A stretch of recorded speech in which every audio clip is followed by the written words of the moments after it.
तुम्हाला जर नॉनव्हेज आवडत असेल तर आजची रेसिपी खास तुमच्यासाठीच आहे.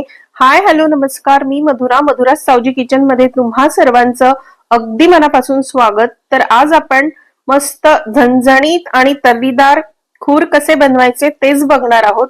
तेही अगदी सावजी पद्धतीने कसे करायचे तेच मी आज तुम्हाला सांगणार आहे.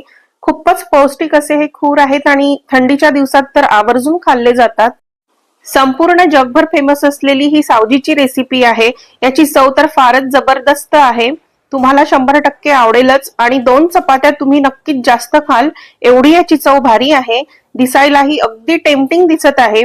तुम्हाला जर सावजीच्या रेसिपीज बघायला आवडत असेल तर माझ्या रेसिपी आवर्जून बघत चला, कारण मी स्वतः सावजी आहे. मी संपूर्ण आणि सविस्तर रेसिपी चॅनलवर अपलोड केलेली आहे. तुम्ही मधुरा सावजी किचन या चॅनलवर जाऊन ही रेसिपी नक्कीच बघा. भेटूया लवकरच.